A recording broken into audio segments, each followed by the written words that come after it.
Żewġ entitajiet tal-Gvern qed jikkollaboraw flimkien biex joffru sostenn lil kumpaniji li operaw il-barrieri biex ifarku l-iskart mill-industrija tal-kostruzzjoni. L-għanu li mhux biss jiġi ffaċilitat ir-riċiklaġġ ta' dan l-iskart, iżda wkoll li fil-postijiet fejn jintrema ikun jista' jintefa' volum akbar filwaqt li spazji vojta jiġu rrestawrati bi standards ambjentali ogħla. Filwaqt li l-Malta Enterprise se tkun qed toffri appoġġ fiskali biex dawn il-kumpaniji ikunu jistgħu jakkwistaw il-makkinarju, l-Awtorità għall-Ambjent u r-Riżorsi se tkun qed toffri għotja ta' flus skont il-volum ta' spazju li se jiġi rrestawrat.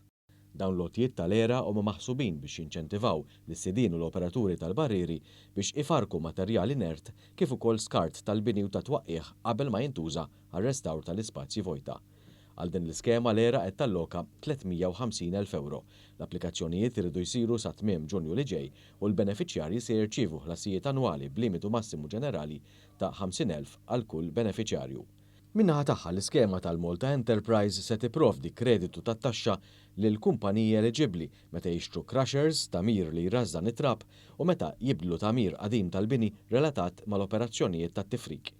L-għajnuna massima li tista' tingħata se tkopri 50% tan-nefqa eliġibbli sa massimu ta' 100,000 euro għal kull proġett u trid tintuża fuq perjodu mhux itwal minn 5 snin.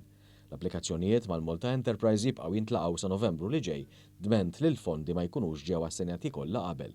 Aktar tarif dwar din l-għajnuna jinsab fuq is-siti elettroniċi tal-ERA u tal-Malta Enterprise.